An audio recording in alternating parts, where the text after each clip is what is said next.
Bonjour Xavier. Bonjour. Ça va? Bah ouais, merci, bienvenue. Bonjour Xavier. Ça va? Ça va bien? Ça va, merci. Alors je savais que les artistes avaient besoin d'espace, mais alors là vous êtes comblés. Hein. Ouais, c'est un grand atelier. Ah, ouais. Vous êtes à l'aise. Ça fait un beau support pour mettre vos différentes œuvres. Alors ce que me confiait il y a quelques instants Pascal, ce qu'elle adore dans votre métier et dans vos œuvres, c'est le fait de travailler une matière qui était exposée aux yeux de tous et qu'on ne voyait pas pour autant. Alors expliquez-moi ce que ça veut dire. Ouais, bah en fait c'est du papier d'affiche, c'est-à-dire ce sont les affiches qui s'accumulent les unes sur les autres. Oui. Hein, c'est plutôt l'affichage sauvage qu'on va trouver sous les échangeurs de route ou les panneaux dans certaines villes. C'est généralement de tons et de couleurs plutôt fluo, donc plutôt agressives hein, Ouais. pour attirer le regard.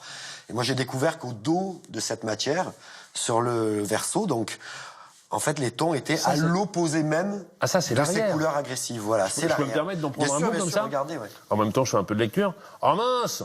Oh, le samedi 29 avril, il y avait une soirée rail et R&B. Oh, j'ai raté ça. Quel dommage. Et oui, c'est là-dessus que vous travaillez. Exactement, c'est sur le verso. Ah ouais, fallait y penser quand même. Comment vous avez eu cette idée? Bah, en fait, la matière me plaisait, je dirais philosophiquement, Oui. parce que une affiche qui recouvre une autre affiche, finalement, c'est un carottage du temps. Et je trouve ça vraiment intéressant qu'on ait un espace-temps qui est représenté sur un papier, finalement.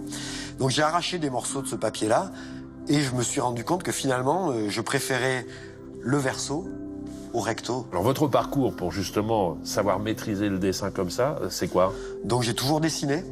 Ensuite, j'ai fait une école d'art dans les années 90. Et puis, je suis revenu au dessin à travers, en fait, les carnets de liaison de ma fille.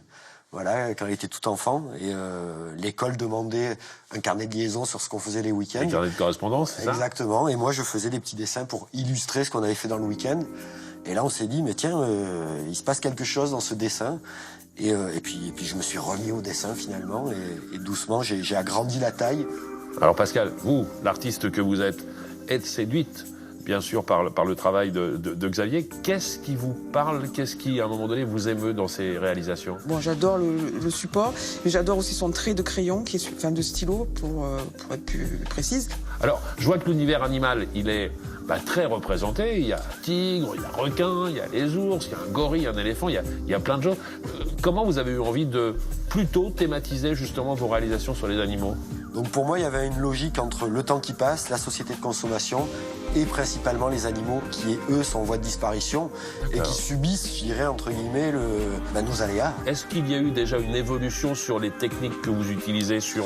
Là, je vois que c'est quoi? C'est de l'encre de Chine? C'est de l'encre de Chine, encre de Chine et pastel. Alors il y a d'abord une première réalisation au crayonné. Ensuite, je passe mon stylo d'encre de Chine.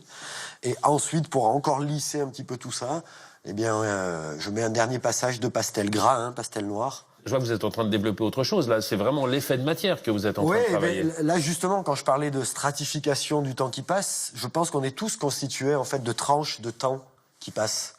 Donc là, je le représente par... c'est des silhouettes, en général, de personnages.